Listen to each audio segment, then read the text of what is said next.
So here we are, another day in Pope Francis's travels. The agenda today, Thursday, is going to be a very historic joint session with Congress. That's going to be at 10 o'clock in D.C. Then he's got a couple other short events, and then he heads to New York City, and he'll do a Vespers service tonight in St. Patrick's Cathedral. Then tomorrow morning, he's going to give his address to the United Nations. I want to look back yesterday just quickly at a couple of things that happened which really profoundly impacted me. I'm not sure about you. I'm trying to get my news from a variety of different sources. I'm both seeing headlines on the bottom of the TV or the computer. I see some short snippets in the news, but then I'm just trying to read the Holy Father. And perhaps yesterday's events were a great reminder of the fact that the media is just going to take little sound bites and fit it into their agenda. So based on what I saw in most kind of mainstream coverage yesterday, the Holy Father spoke to the White House, and he spoke to the bishops, and then he spoke at the homily last night for the canonization of Father Sarah. It was basically, like take care of the environment, shared responsibility, all that kind of stuff. That's the impression that I got out of what I was seeing from coverage. When you actually read the Holy Father, it was something really different. All the Holy Father did yesterday was lift up Jesus. In fact, to the bishops, he made this great point of simply, we are promoters of a culture of encounter with the Lord, who has abased himself on our behalf and who is offering to us the joy of the gospel. The whole theme of everything that Francis said yesterday, particularly to the bishops of the United States, which was an afternoon prayer service at St.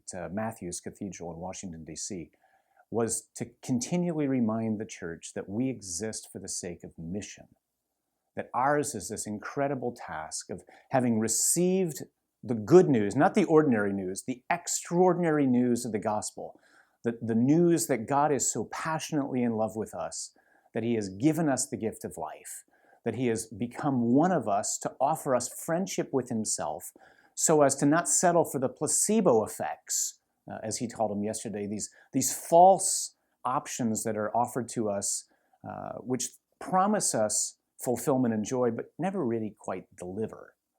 Instead, what delivers is this incredible friendship with the Lord, and then we are entrusted with the task of handing that on to others. So the church, again, is this entity, this body of Christ that exists for the sake of those who don't belong to it. That's why we're here. That's why we exist as Christians. We exist to encounter the Lord profoundly, and then to help offer that encounter to others.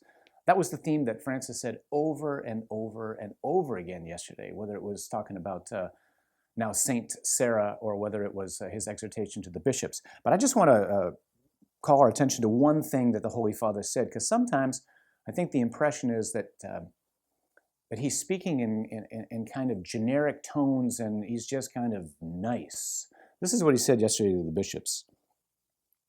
The innocent victims of abortion, children who die of hunger or bombings, immigrants who drown in the search for a better tomorrow, the elderly or the sick who are considered a burden, the victims of terrorism, wars, violence, and drug trafficking, the environment devastated by man's predatory relationship with nature. At stake in all of this is the gift of God, of which we are noble stewards but not masters. It is wrong, then, to look the other way or to remain silent. No less important is the gospel of the family, which in the World Meeting of Families in Philadelphia, I will emphatically proclaim together with you, the bishops of the United States, and the entire church. These essential aspects of the church's mission belong to the core of what we have received from the Lord. All these things that he's just talked about.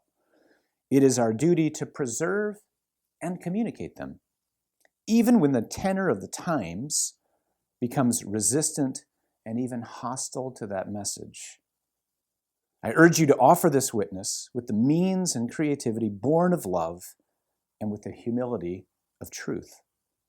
It needs to be preached and proclaimed to those without, but also to find room in people's hearts and in the conscience of society.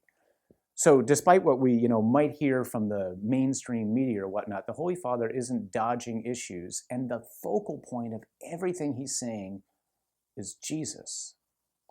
Over and over again, it's Jesus. That's what he's come to proclaim. Jesus is Savior and Lord. The homilies yesterday, both the address to the bishops and the homily at the canonization Mass, are not long. So if you really want to get a flavor for Francis and what he's truly about, I can't encourage you enough to get online, to find a good source. There's lots of places that we can go. Whispersinthelogia.blogspot.com is one of the best places to go to get an actual transcript of all that he's saying. Check it out, pray with it, read it. I think you'll find it very edifying, and it'll give us the true picture of what it is that the successor of Peter is saying.